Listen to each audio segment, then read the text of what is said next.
পৌষ মাস, শীতের সন্ধ্যায় মিঠাইয়ের মা বসে উনুনের আঁচে পিঠে বানাচ্ছে। মিঠাই পিছন দিক থেকে এসে তার মাকে বলছে, মা, আমাকে দুটো পাটিসাপটা দেবে? এখন দাদা নেই, আমি লুকিয়ে লুকিয়ে খেয়ে নেব, নয়তো দাদা দেখলেই আমাকে চাইবে। মিঠাইয়ের মা তাকে বলে, আচ্ছা আচ্ছা, দেবো, কিন্তু তার আগে পিঠেগুলো করতে তো আমাকে সময় দে। পিছন থেকে তার দাদা এসে বলে, এই, আমি চলে এসেছি, আর তোকে লুকিয়ে লুকিয়ে পিঠে খেতে হবে না।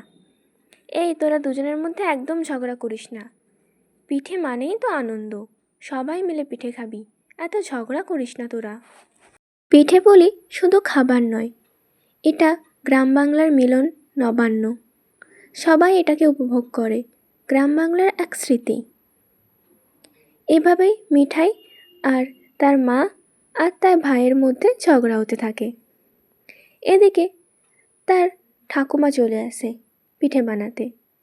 মিঠাইয়ের মা বলে, মা, আপনাকে বললাম উনুনে এতগুলো পিঠে করা সম্ভব না, তাও আপনি এতেই করতে বললেন। আরে বৌমা, উনুনে পিঠের এক আলাদাই স্বাদ।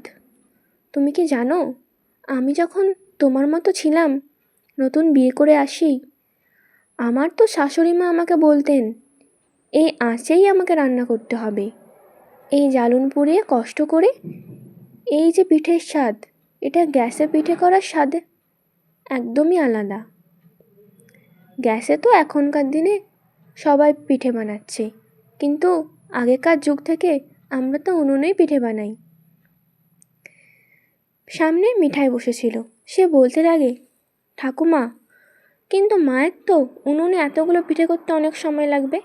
এত সুন্দর সুন্দর পিঠে হয়েছে, পাটিসাপটা, গুড় পিঠে, পুলে পিঠে, দুধ পিঠে, এতগুলো পিঠে মা বানাচ্ছে, দেখো না, কয়েকটা বানানোও হয়ে গেছে।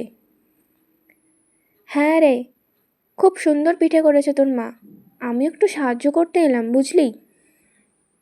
তোর মা তো অনেকক্ষণ থেকে বানাচ্ছে, এই একসাথে বানানোর মজাই আলাদা।